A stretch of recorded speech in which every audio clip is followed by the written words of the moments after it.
Bocah 15 tahun di Kecamatan Tanjung, Kabupaten Brebes, Jawa Tengah diperkosa oleh 6 pria tetangganya sendiri pada Desember 2022. Kasus tersebut viral di media sosial setelah pihak keluarga korban memilih berdamai dan menerima uang kompensasi dari para pelaku. Keluarga menulis perjanjian damai setelah dimediasi oleh salah satu lembaga swadaya masyarakat. Kepala Urusan Pembinaan Operasi Satuan Reserse Kriminal Polres Brebes, Ibtu Puji Haryati membenarkan hal tersebut. Menurutnya, mediasi dilakukan oleh LSM dan pihak desa pada 29 Desember 2022 di rumah salah satu kepala desa di Kecamatan Tanjung, Brebes. Ia menegaskan mediasi dilakukan tanpa melibatkan pihak kepolisian. Meski sudah berdamai, kasus tersebut dilaporkan oleh sekelompok warga ke Polres Brebes pada Senin 16 Januari. Unit PPA Satreskrim pun turun tangan dan menangkap 6 terduga pemerkosa di lokasi yang berbeda-beda pada Selasa 17 Januari. 5 terduga pemerkosa masih di bawah umur dan 1 orang dewasa.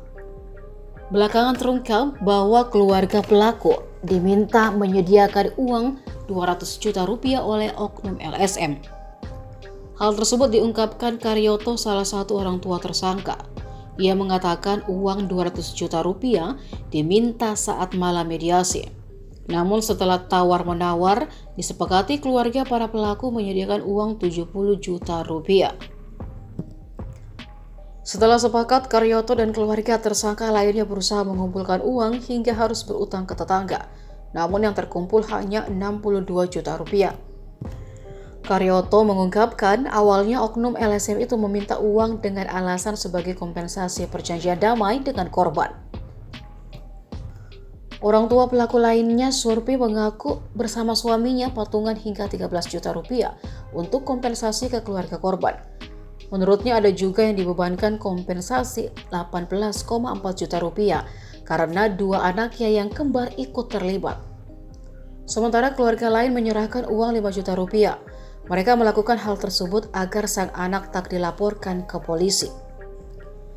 Belakangan terungkap jika uang kompensasi yang diberikan ke korban hanya 30 juta rupiah. Saat itu Karyoto menyebut aktivitas itu disaksikan sejumlah orang termasuk perangkat desa. Setelah hal tersebut terungkap, salah satu orang tua pemerkosa melaporkan LSM Barisan Patriot Peduli Indonesia ke polisi atas dugaan pemerasan pada 18 Januari 2023.